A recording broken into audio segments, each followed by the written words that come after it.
Hey there, Zori here, and doing another life lessons learned from my triathlon pool series.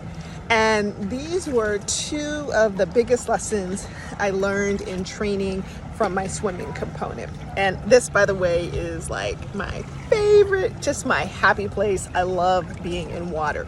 Which brings me though to lesson number one that I learned, which is don't ever hesitate to get help, to get coaching, to get support for whatever it is that you need to do.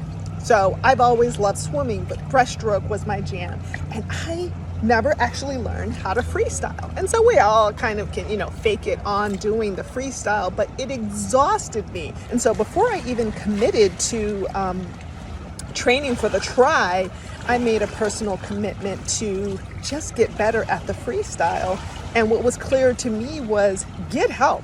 I tried to do the YouTube videos and stuff, and oh my gosh, there's all these terms and so forth, and I just didn't get it. And so sometimes you've got to be willing to invest in yourself, pay for what matters to you. And so I paid for a swim coach. For me, it worked best to just get personalized lessons. And oh my God, did it make such a huge difference. There were so many things that I was doing wrong that I had no idea about, that literally in a matter of minutes, my coach was able to help me with, guide me with, and correct me with.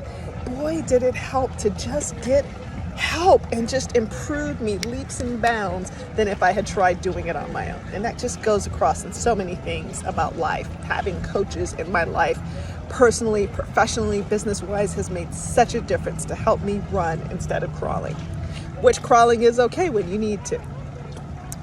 The next lesson I learned is people are going to pass you. There are people out there who are better than you, as we all know, and don't let that discourage you.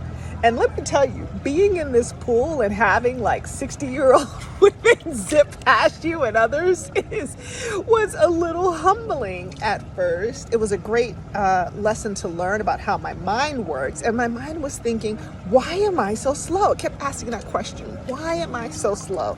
And I realized that's such a limiting question that does not serve me at all.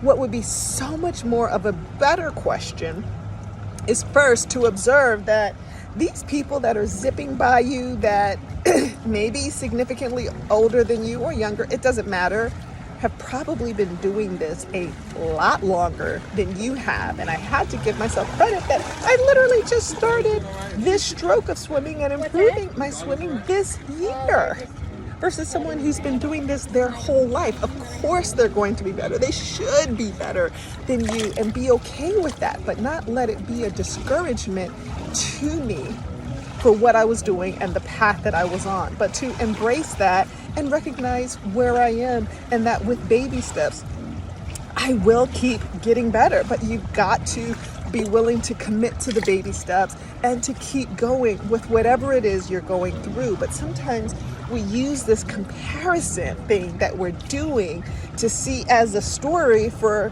why we should stop, why we should give up. And that's just not true. You never know someone else's story. You never know what they've been through to get there, to triumph over their hurdles. So keep going for yourself. Run your own race, do your own path. And go back to the other thing I learned, get the help and the support that you need, because it makes such a difference.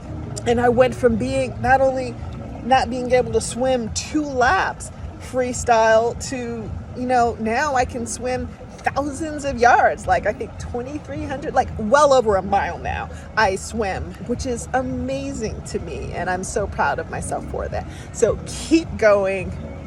Don't let any of the things that you want in life, the fears, the where you are, hold you back from actually pursuing and persevering those things you're called to do, because you can do it and it is possible. Sending big love.